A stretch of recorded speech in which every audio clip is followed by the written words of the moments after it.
Okay, this is a quick tutorial on setting up and configuring the HWG-STE temperature and humidity sensing unit.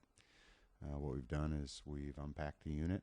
It has a module, a power supply, a patch cord, a CD-ROM, and a temperature sensor. They pretty much all connect together as you would expect. Power supply to the UPS, connect it to the module, attach the sensor to the module, and patch cord from our network into the HWG-STE module. So with that set up, we're ready to go ahead and configure it on our network. After installing the UDP config, that takes all of maybe a minute, we have the UDP configuration here. And this is going to go out and find all the devices that are HWG on the network. And here we can see that the one we just plugged in, it grabbed a DHCP. We can see it's DHCP yes, and it grabbed one of our IP addresses under DHCP. We're going to go ahead and go in there and configure this for a static IP address and get it set up to make sure we can query it SNMP, give it a couple names, and set the Fahrenheit values here. So first thing we're going to do is go into General Setup. Our device, we're going to go ahead and leave all this as the default. There's a lot of editable options here. We're going to set the temperature units to Fahrenheit for the scale. We're going to change the IP address and make it static. For this demo, we're going to leave it to what it used from the DHCP, and we'll go ahead and save that. Then we want to go into SNMP and make sure that's enabled, which it is by default. We do have read access under a standard public community name, so all of that is just fine. We'll go ahead and save it, make sure it's set. The sensors that are available, we want to go ahead and give this a name here. It just makes it easier to identify than temperature 215. Makes a little sense. Right now it's reading 73.8 degrees. We're going to go ahead and save that. The next thing we need, and this is in preparation for SNMP with IPSentry, you'll usually want a MIB file for your different hardware devices, and HWG very nicely provides it within their web interface. What we're going to do is go ahead and save this MIB file. As you can see, we're saving it to SNMP MIBs. We've already got one down here. We'll go ahead and save it, overwrite it, and that's done. Now we have the MIB file. We have the unit set up with our correct IP addresses. We can see here that we are reading temperatures already. The name of the device is Corporate Office. It's a temperature type device, and now it's showing 74 degrees. We're getting a little fluctuation over there. They do have a graph and other tools available here, and that's a little more in depth than what we're looking at for this demo. We're going to restart the unit and make sure all of our settings are configured properly. And we'll go ahead and let that run. By the time we get ready to use it, it'll be ready to go.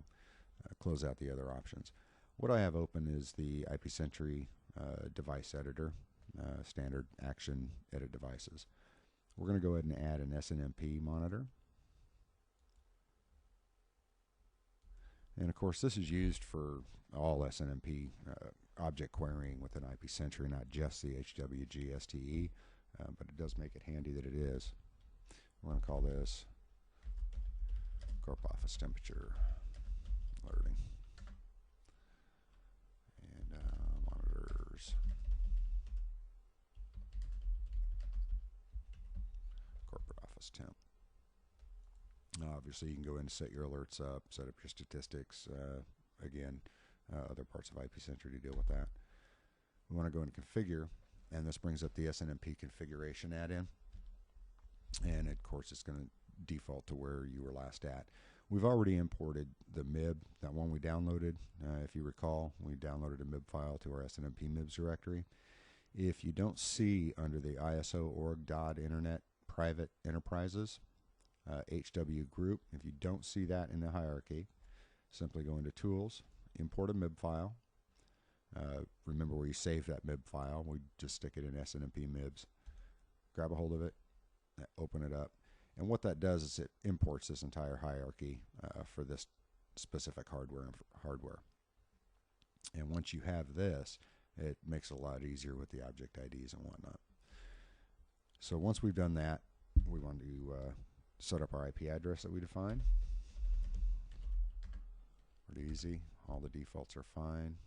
We'll go ahead and use V2C for compatibility. Now, what we're ready to do is set up a filter.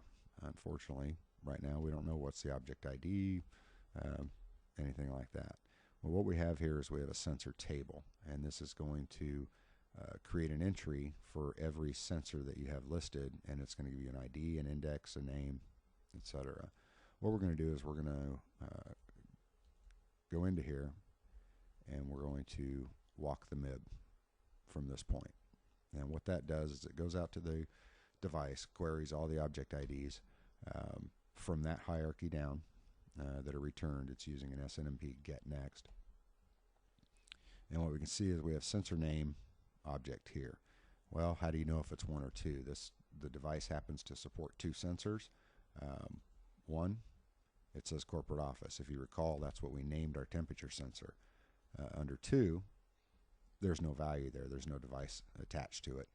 You could stick another temperature unit on it, sense temperature in another region, or stick a humidity sensor and start reading your relative humidity as well. In this case, we know that sensor 1 is what we're looking at. Here we're going to go down here, and what this is this is the value of the sensor that it's reporting as a string as opposed to an integer. And if we look at that, it's reporting 74.5, which just so happens to be the temperature that it's sending. So here we're going to go in here, right click on, or I'm sorry, go into our filters. We've got this guy here. Edit, add a filter. We've already walked the MIB. Sensor string 1. This is the OID. You don't need to import the MIB or use the MIB browser, but you would need to know this object ID in order to access it. So importing the MIB, that's where the help comes in. We can call this whatever we want. We'll just call it the same thing as what we call it on the device itself. Here we set up our filter specification. The queried value must be within a range. So we're going to say it needs to be between 72 degrees and 79 degrees. Anything outside of that range, we want to be alerted. Just to see how it's working, we're going to query the object, still 74.5 degrees. That's fine. So hit OK. And now we have our query filter. And that we know, we can take a look, all the information's there. Our host settings are set up, our filter settings are set up, and we can test the configuration, and that tests the full configuration. So it's going to make a request. It says it's okay for corporate office, and here's the object ID for reference. It says the current is 74.5, and it is between 72 and 79, so you get the full range and know that it's monitoring properly. We'll go ahead and save that. Remove the suspend flag. You can then set up any of your various alerts for the device, whether or not you have statistics enabled, where you want your default statistics to go if you're going to use the detailed for graphing. Hit OK on that, and that's it. You're finished. You now have a monitored item for the HWG unit. Go in here. Here's our unit right here. What we need to do is unpause it. I had it paused for testing purposes. And we'll quickly run a check. I've got quite a few demo items in here. You'll see some failures popping up. But you can see right here that we have the corporate unit is okay. So you know it's within 72 to 79 degrees. And that's all there is to it. It's a very quick, very easy setup. Personally, I'm very impressed with the ease at which the device itself can be set up. I also like the configuration tool to be able to locate your devices. You can go there. You can go there directly via the web. There's a large amount of configuration settings that are available on here. And it'll give you a graph, and then you're going to have to set your period for how long it is. And it'll give you some graphing information about where you're at. So you got your Fahrenheit in here, and it's going to run along. And that's all there is to it. That's the temperature sensor setup for the HWG or HWGroup STE unit.